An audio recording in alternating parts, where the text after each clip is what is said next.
Bonjour. Thanks so much for coming to What's New in Cocoa Touch. It's really great to see a packed house here today. I know that we have a lot of new attendees in the house this week.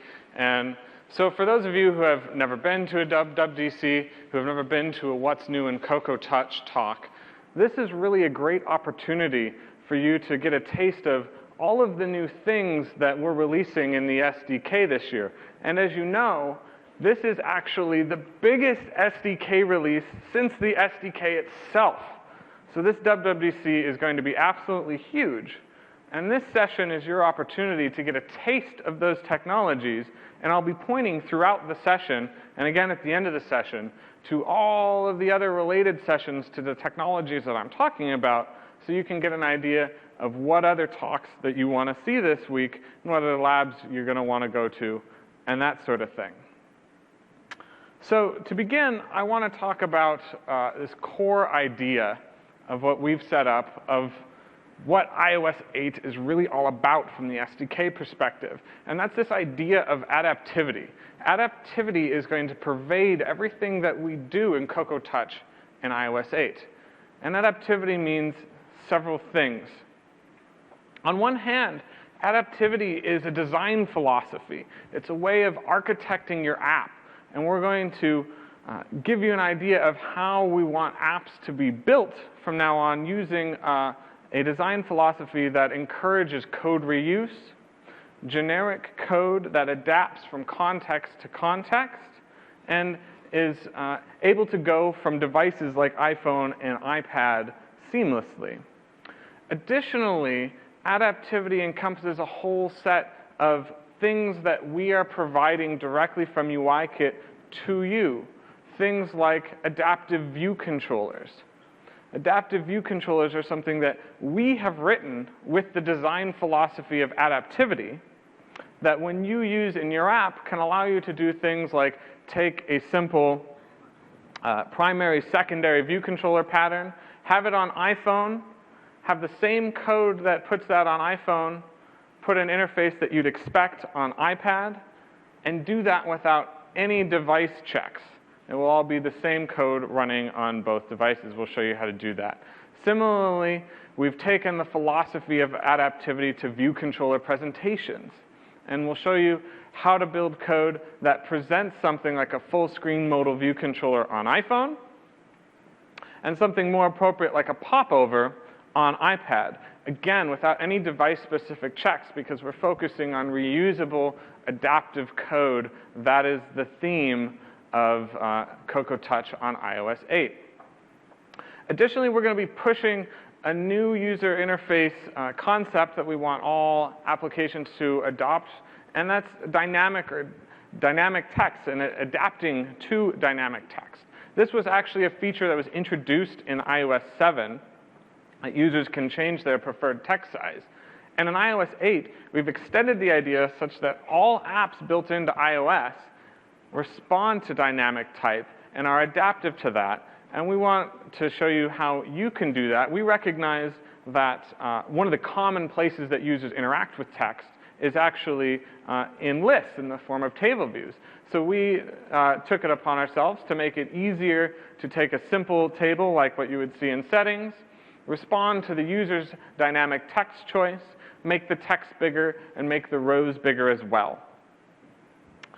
Finally, adaptivity refers to the ability to, this opportunity actually, to extend the system, to adapt the system to your user's needs and desires by bringing your functionality into system apps as well as other third-party apps. We saw in the keynote that we can do things like add a photo filter right within the Photos app without ever having to go to your application.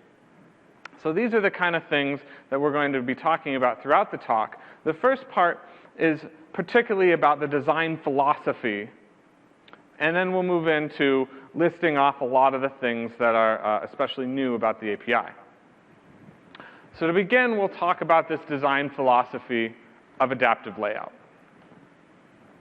So I said it before, but I'll say it again. The key of what we mean by adaptive layout is something that is reusable, a bit of code that is generic, that transcends device boundaries and orientation boundaries. So the first thing we want to talk about is the simple idea of interface orientation.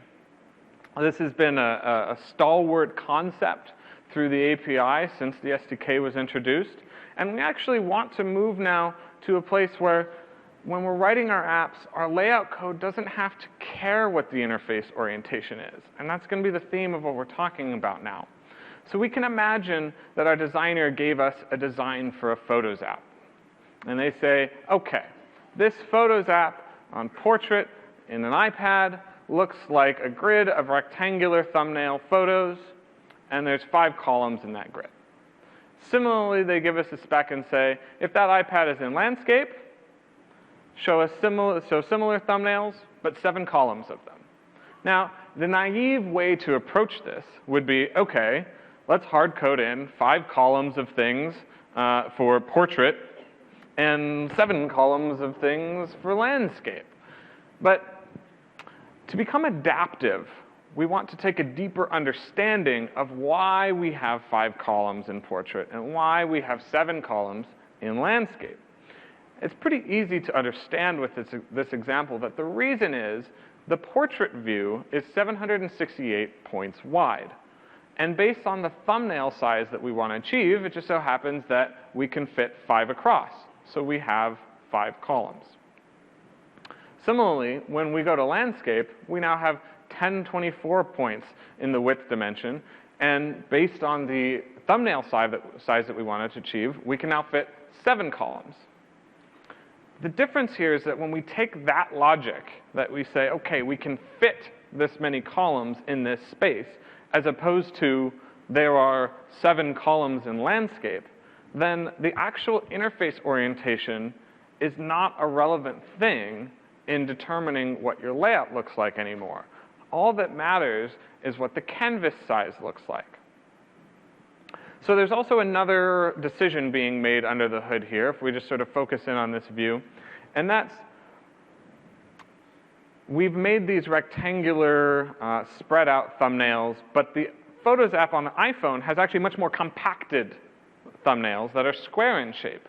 And the reason it's that way on the iPhone is a very similar vein reason. It's because the size of the iPhone is different.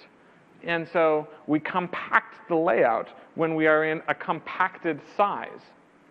And so we can actually think about that decision, the compacted iPhone-style layout, versus what you see up here, the more spread out rectangular thumbnail layout, as also being determined by the size and not actually based on a device, iPhone versus iPad. So we're now going to begin to think of this interface as determined by the idea that it has regular size dimensions. The height is regular, the width is regular. And we're thinking of this semantic-based sizing idea as a new thing that we call size classes. Size classes are a very simple enumeration that gets us thinking about canvas size when we do layouts rather than interface orientation. We have independent horizontal and vertical size classes, and either one of these axes can be either compact or regular. And that simple choice can allow us to choose between what we may now think of as an iPhone-style interface and an iPad-style interface. It really isn't about the device, it's about the canvas size that we have.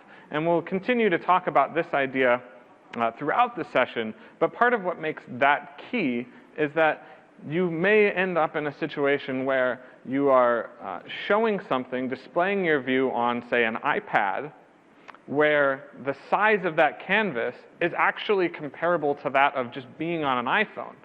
And if you've written adaptive code that simply uses the size rather than the device to do its layout, you'll get an iPhone-style layout when appropriate in smaller spaces on an iPad. So the situations that we can end up in are on the iPad having regular height and regular width. This is true in either orientation. On the iPhone, the width becomes compacted. And using that bit of information, the Photos app can choose to shrink to its more compacted, square thumbnail-based layout. Similarly, when the iPhone goes to landscape, it still has a compact width, but also takes on a compact height. So you can use both those pieces of information to decide what happens in your layout in your app. So we've wrapped up this concept of size classes and are exposing it to you via a new class in UIKit called UI Trait Collection. UI Trait Collection is a handy bringing together of a few pieces of information, including the horizontal size class, the vertical size class, the display scale, and the user interface idiom. Now, what makes trait collections convenient is they're hung right as a property on UI View Controller. So you can access them from your view controller. You can also get them from the current screen. And then using that information, you have your size class. You can make the determination of what is the right thing to do for you.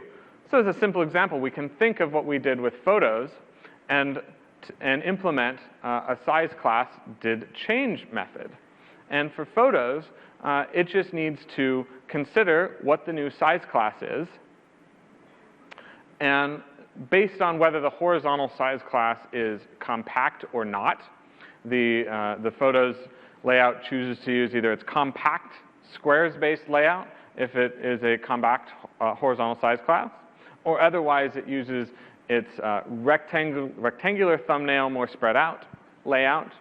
And then this particular snippet is modeled to be on a collection view controller, so it just takes that layout object and applies it to its collection view as a new layout object.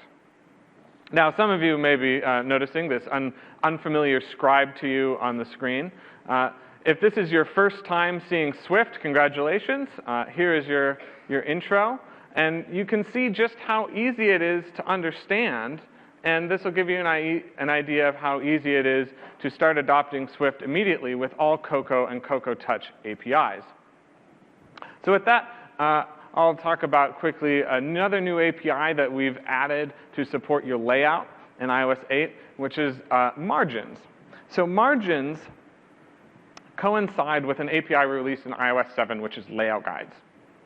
Layout guides help you know about hard lines on the screen, in this case, the top and the bottom of the screen. Where the top is denoting there's a navigation bar there, so the layout guide tells you about that navigation bar in case you'd like to avoid it.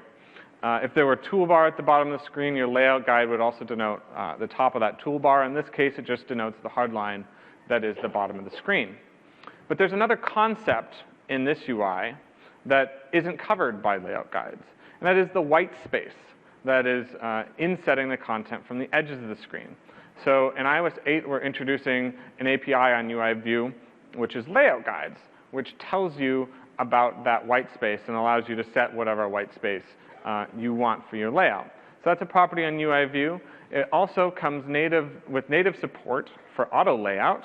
So that's in the form of new NS layout attributes, including left, right, leading, trailing, etc. There's a bunch of these. If you've been using auto layout in your code, you'll find this natural and familiar. So to learn more tricks about building adaptive layout apps, there's going to be a great talk tomorrow in the mission called Building Adaptive Apps with UIKit. So now I'm going to be moving on to talking about some of the ways that we have adopted the philosophy of adaptive size class-based design to build things that you can use out of the box that are adaptive without you having to do any work. And so we'll start by talking about adaptive view controllers. This is a great new feature.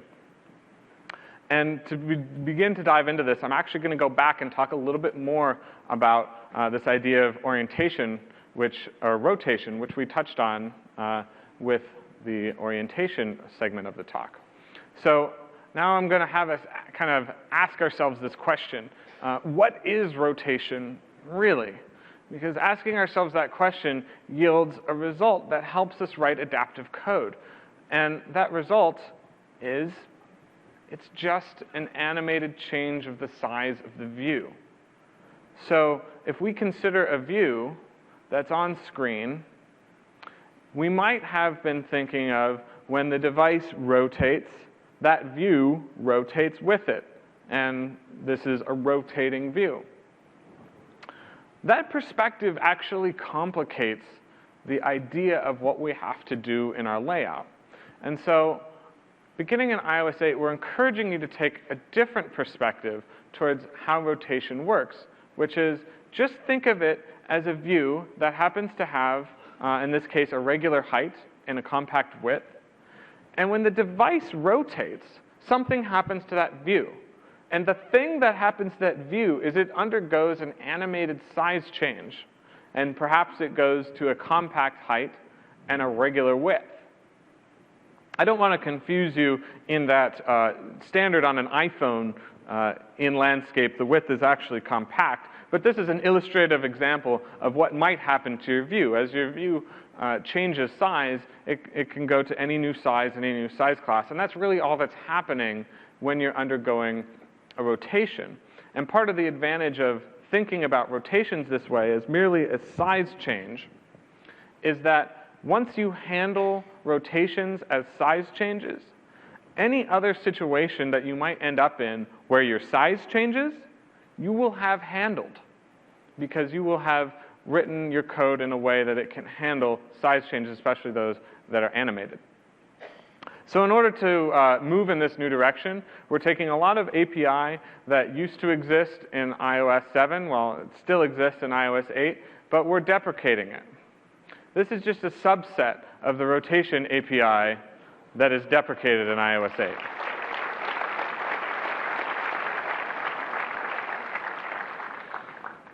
And what I really like is what we're replacing this with. Thinking about things as size changes, you can just implement one method. We'll transition to size. And since that takes a transition coordinator, if there's interesting things you want to do, if you want to animate along with that size change, whether it be rotation or anything else that changes the size of your view controller, you can use that transition coordinator to do an animation, and you just send in a block with that transition coordinator, and those changes will be animated along with the size change, which may be a rotation of your view controller. So in this case, I've used the size change to simply change the number of columns in my photo layout based on the new size.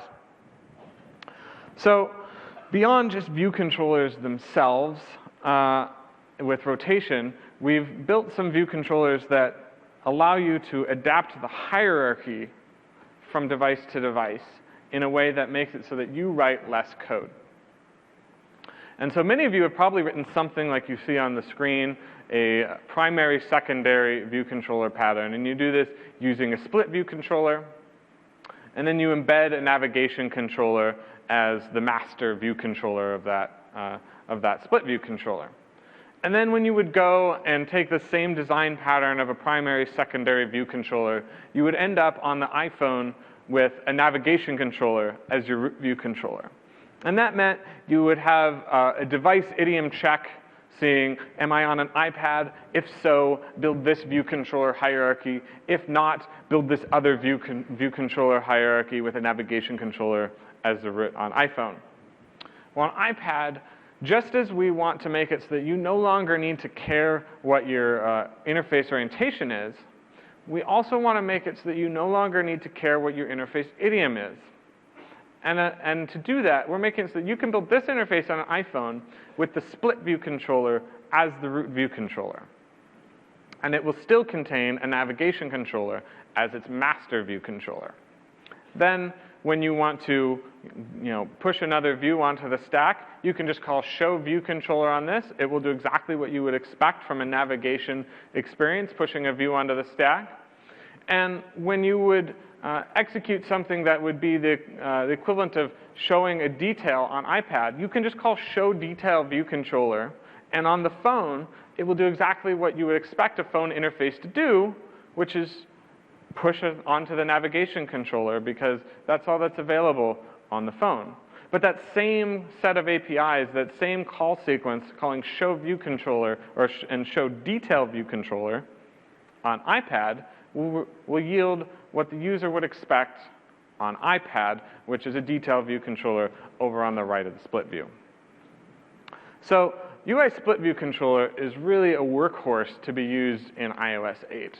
The key to it is that it's now available on all devices, allowing you to build view controller hierarchies that don't depend on what device you're on. It's the same hierarchy on iPad and iPhone, and Split View Controller will adapt for you.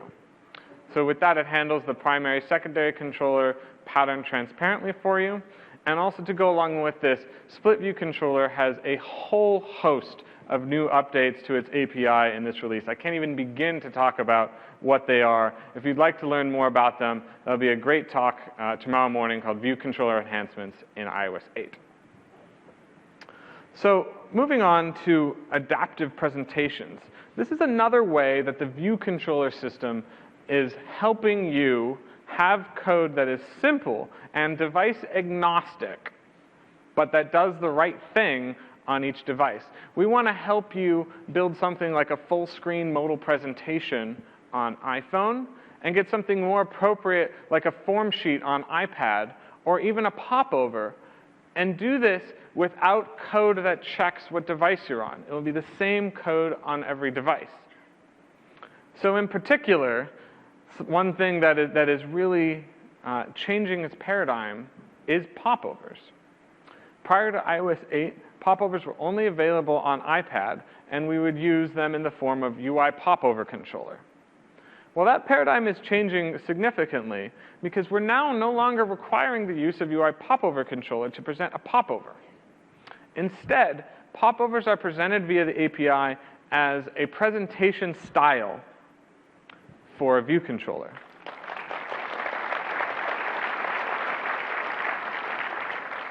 So that means if you present a popover with, or a view controller with the popover presentation style, and the presenting view controller horizontal size class is regular, it will just appear as you expect a popover to appear. But with that same code using a popover presentation style, if the presenting view controller is compact in the horizontal dimension, like you would see on an iPhone, it will just appear as an oversheet, so that you get what you would expect on iPhone. So we're taking these concepts, and we're bringing adaptivity to some other view controllers that we vend, like search results, which you may be thinking, well, that's not a view controller. Well, we're fixing that because UI search display controller is replaced by UI search controller, and UI search controller is crucially a view controller subclass. And that means that it can take advantage of all of the power of adaptive hierarchies and presentations that we've just talked about. That's all at your fingertips with the new UI search controller. This new UI search controller is also able to be fully customized in the way that its UI appears and how it's presented, so that you can adapt the search controller into your application. Even if you have a fully customized UI like that in FaceTime, it will look the way that you want it to look. We're doing something similar with alerts in iOS 8. That we're taking UI alert view and UI action sheet and replacing them with UI alert controller.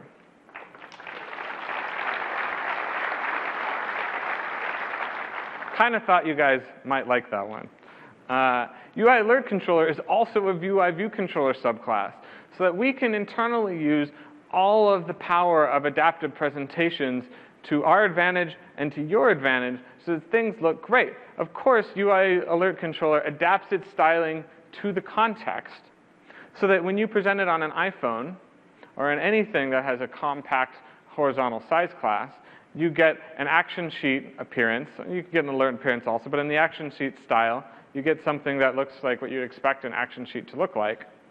And the same code that presents that action sheet on an iPhone in a regular horizontal size class like an iPad will appear in a popover without you having to write any device checking code. So you can learn more about how all of this adaptive presentation machinery works by checking out A Look Inside View Controllers Thursday morning in the Mission. I've seen this talk a couple of times. It's really great if you want to understand the nitty-gritties behind how all these presentation controllers work, and especially if you're thinking, hey, this built-in UIKit stuff is fantastic. I want to build my own presentation controllers that are also adaptive. This talk will teach you how to do that. So what we've been talking about for a while is tools that we're giving you via the API to write adaptive code. But there's another step to writing great code, and that's testing. So we're giving you another great tool that we're excited about in the iOS simulator, and that is the ability to resize the physical simulated hardware. And so I don't know if you can see it on this screen. It's a little small, but you'll find in your SDK, if you haven't found it yet, and you launch the iOS simulator, there are two new devices that you can select. One is a resizable iPad, and one is a resizable iPhone. And you can use these to actually punch in custom values for the hardware size of the iPad or the iPhone and test the adaptivity of your code on the fly.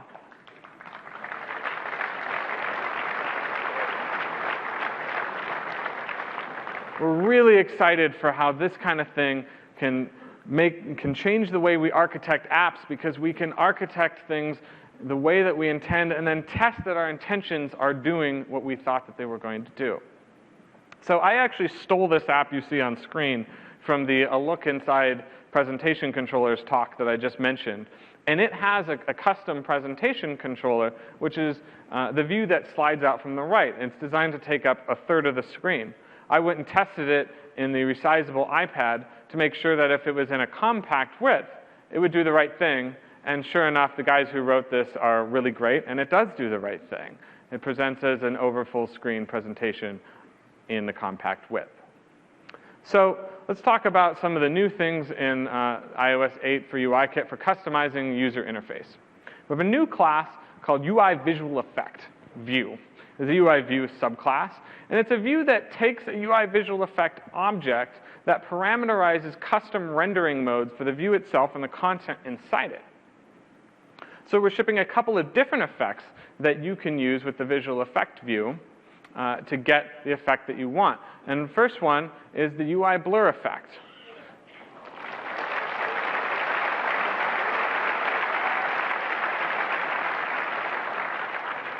Believe me, I've been waiting for you guys to get to be able to use this too. So the UI Blur effect will give you a live blur over the content where you use it. The second effect that we're shipping is the UI Vibrancy effect. Now, a vibrancy effect, if you don't know what that is, that refers to the separators in Notification Center. It may be a little bit hard to see on this screen, but you can pull out your phone, pull down Notification Center, take a look at those beautiful color-changing, color-dodging separators, and that's vibrancy. Another thing, I heard a clap over there, thanks. Another thing that we're introducing is image assets. Image assets are something that encapsulate the 1x, the 2x, the iPhone, the iPad representations of your image and the whole matrix thereof. And it comes with some API that makes it really easy to get the right images out of the image catalog, because we can use something like image named and add a parameter to it that takes a trait collection. And since trait collections are hung right on your view controllers, you can take that trait collection from self and view did appear or something and apply it directly to an image view in your view controller, and you'll have the right image. The if statement that is implied in figuring out 1x, 2x, iPhone, iPad, etc., is all encoded within the trait collection, which you don't have to do any work for. It comes directly with your view controller. Thank you. Another UI feature is condensing bars. You may be familiar with this if you've used Safari on iOS 7. It has a similar concept. When the user scrolls, the search bar is able to shrink. Well, we've extended that concept throughout the iOS 8 SDK and given you access to that sort of behavior in your app. So if you have a navigation bar, you can make it so that when the user scrolls, the navigation bar gets a little bit smaller. Or if you have a view that has a navigation bar and a toolbar, you can make it so that when the user scrolls, the navigation bar shrinks and the toolbar disappears altogether.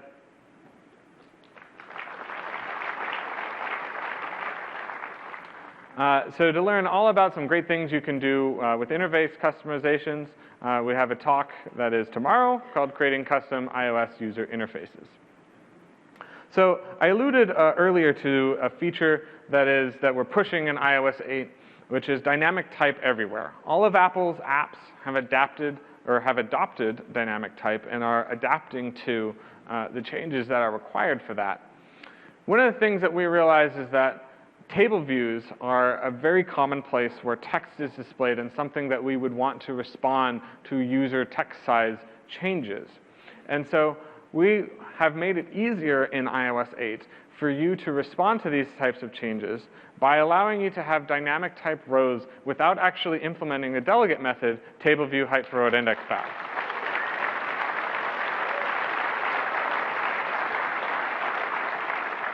I know that a lot of you have been asking for this over the years, and so now our solution to that is cells can encapsulate their sizing logic inside themselves.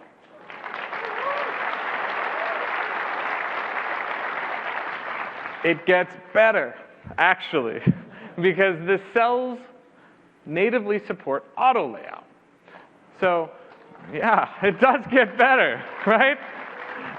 And so if you have constraints in your cells, UIKit can derive the appropriate height for those cells from the content in them and the constraints that you placed on them. You can do something like this, where I'm not implementing the delegate method, height for row at index path, and instead in my cells initializer, I set some constraints. In this particular cell, I have a text view that will hold some content. I set a vertical constraint that just adds some padding around that text view using the visual format language. I do the same thing on the horizontal axis, adding padding on the right and left of that text view.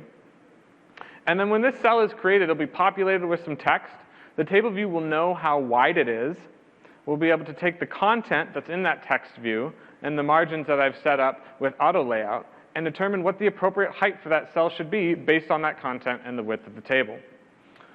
If you really like to learn more about that, or if you just like to hear me talk, come back to this same room 2 days from now, where I'll be presenting along with my very esteemed colleague, the beloved Dr. Olivier Gutnecht, and we'll be telling you all about what's new in table and collection views. So moving on to my favorite feature of iOS 8 SDK. It was actually kind of hard to wait until this far into the presentation, but app extensions. App extensions are just fantastic.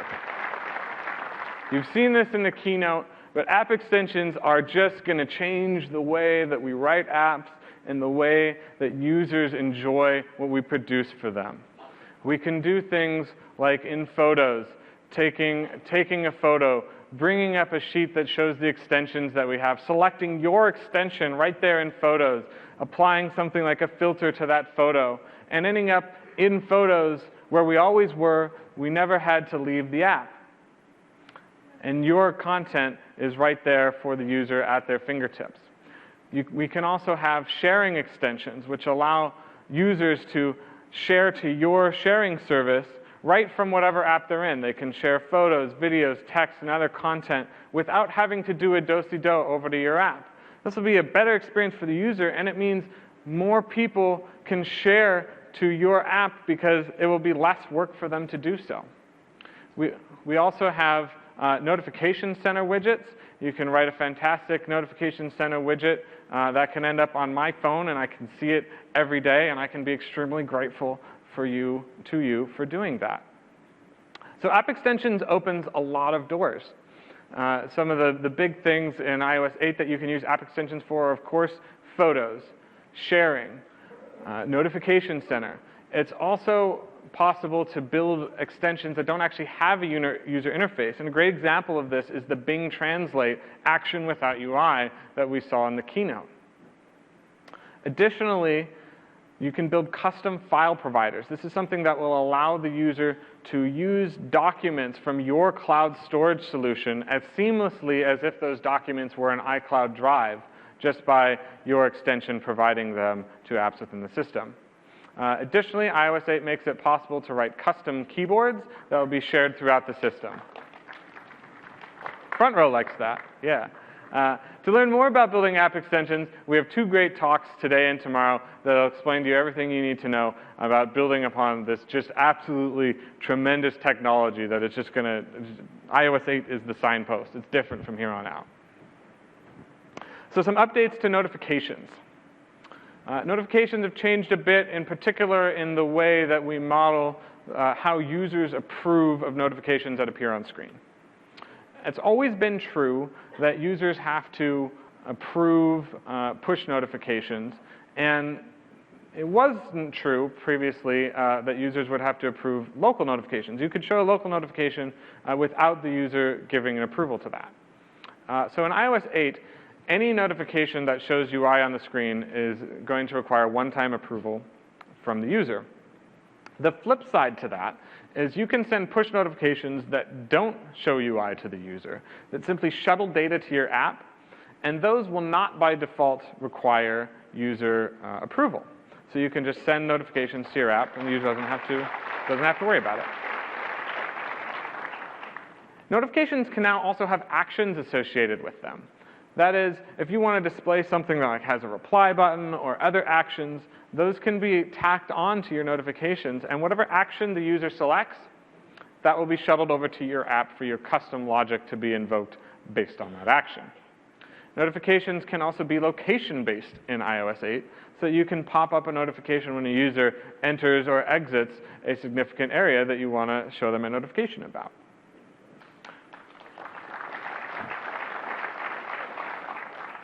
Finally, we've increased the payload push size from 256K bytes to 1K. 4 times the love for everyone.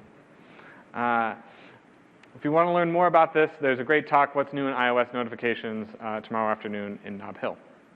So we're introducing a dock picker in iOS 8. And it looks beautiful. It looks like that. It is, of course, available on iPad and iPhone. And what's great about this is we now have system UI for selecting documents. You no longer have to write completely custom code starting from scratch to give a user a document picking experience. If you want to be able to interact with documents in your application, you can use the UI document picker view controller as being exposed. And of course, since it's a view controller, it gets to take advantage of all the adaptive presentation and hierarchy machinery that we talked about earlier. This document picker has access to documents in the local scope and seamlessly also in the iCloud Drive scope. And finally, anybody who is supplying a document provider extension to the system, those documents will also appear in the document picker. It's all similarly completely seamless and easy for the user, and your application just gets a URL back for the document that it needs to open. To learn more about document picker support, we've got a great talk on building a document-based app in the Marina on Thursday. A quick word about SDK modernization. We made a few changes throughout the headers in the Cocoa and Cocoa Touch APIs. And I just want to give you a quick rundown of what that's all about.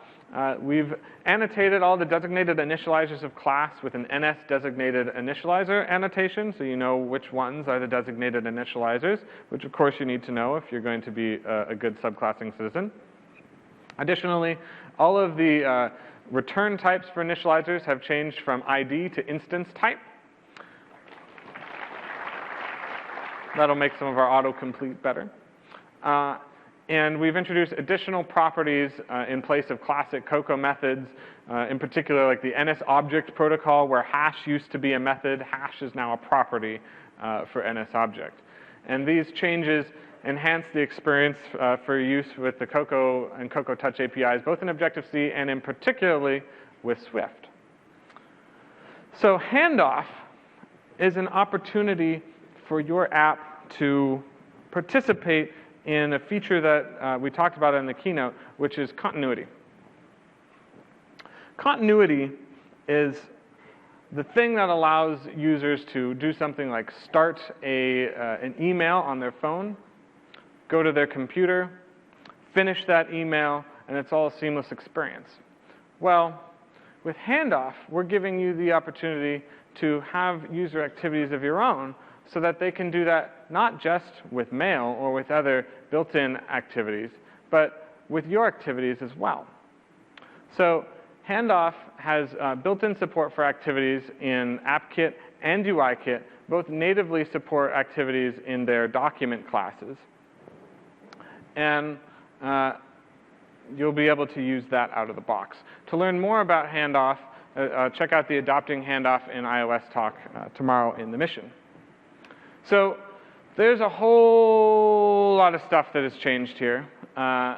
Lots of new things. We also have several brand new frameworks in iOS 8, and I don't really have time to talk in any kind of depth about these things, but I want to give you an idea, a taste of what is out there, so you can see what other sessions that you'd like to attend, because these frameworks allow you to build apps that you simply could not build before iOS 8, and that's fantastic. So of course, first is one that we've already touched on, Notification Center. Will support you building extensions that add widgets to the Notification Center on iOS. So that's notificationcenter.framework, and you can learn about that by checking out the Building App Extensions talk. We also have a brand new Photos framework. This will give you complete read-write access to the Photos library. And this means you can do whatever your application needs to do to provide the best user experience possible. It can delete photos, it can do non-destructive edits, it can do whatever it needs to do so that the user gets what they need. While this isn't actually in the Photos talk, or in the Photos framework, I do want to take this opportunity to point out that iOS 8 also brings custom core image filters, and so you'll be able to use these on your photos as well as videos in iOS 8.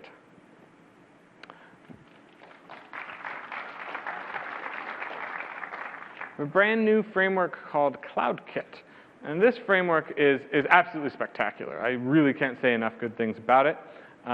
It gives you more control than you ever had over the data that you put in the cloud.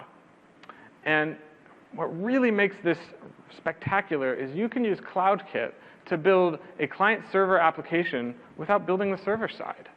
You can define that on the client side and let Apple take care of it for you. So, I can't even wait to see what startups come out of this. This will be fantastic. And we love CloudKit so much that we built iCloud Drive and Photos in the cloud on top of it. It's a fantastic technology, and you'll love building your apps on top of it. Another new framework is HealthKit. HealthKit brings all of the biometric information from the various devices that your user has all into one place. So this information is shared across apps rather than siloed into one app that has one biometric device's information and another app that has another biometric device's information. It's all shared. So you can use that to create a perfect experience for your user based on all of the biometric data that is available from all of their accessories. Similarly, we are introducing a HomeKit, which does the same thing for connected home devices. It puts all of that information in one place so that you can build an app that does everything that a user needs for their connected home, accessing all of those things in one place. I also have a new local authentication framework. This allows you to leverage the power of biometric authentication in your own app. And as you probably know from having watched the keynote, this means that you get to use Touch ID right inside your application. That's great, and we have a talk that you can go check out to learn more about how to do that. We're also bringing SceneKit to iOS 8. SceneKit is a great framework for building 3D renderings, and we've had it on the Mac for a year. We're now bringing it to iOS. Now we have a great cross-platform solution for doing 3D rendering. Those of you who have already used SceneKit, you're going to love this. Those of you who haven't, you're also going to love it. Everybody's going to love it. So that's all the brand new frameworks. That's not all the changes, though. I'll point out one other framework that has made some significant changes, which is Core Location. Core Location now makes it possible to get the user's location details indoors. And by that, I mean you can get what floor the user is on, not just where they are.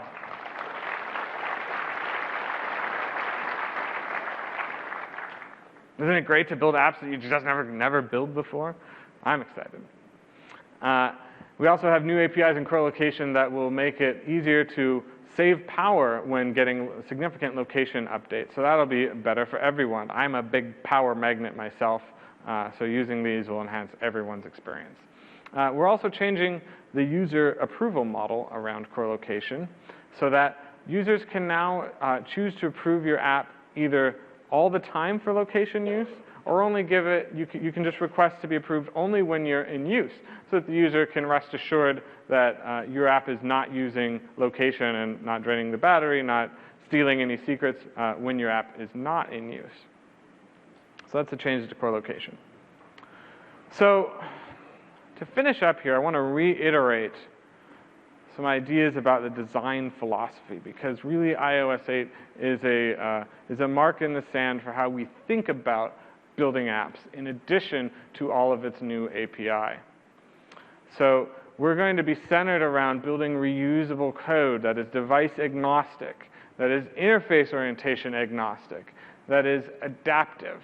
So we can use the tools that are presented in UIKit in iOS 8 to simplify our layout by using things like size classes, so we're not worrying about what the specific size of things are. We use a size class to make a determination whether it's compact or regular, and we can test those things out using the resizable simulator.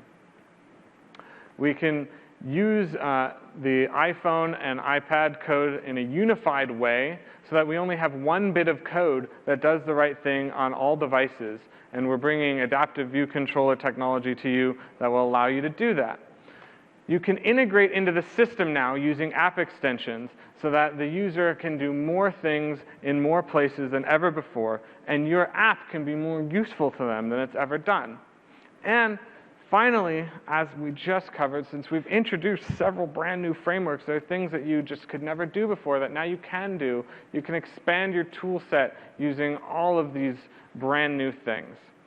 So if you want more information about anything in this talk, you can always talk to our inimitable frameworks evangelist, Jake Behrens. Check out our documentation on developer.apple.com or hit up the dev forums where people like me can answer your questions. I have a whole bunch of related sessions that you can check out. I'll get out of your way. I don't want to block anyone from writing this down. There's actually another screen after this for anyone who wants to check out more related sessions. I don't see too many people using pencil. These are the additional related sessions. And we also have a lot of labs. Of course, WWDC is packed with labs all week, more than I could ever even bother to call out. But Cocoa Touch Labs are the next 3 days. You'll be able to find me and a couple dozen of my colleagues to answer all your questions related to building UIKit applications.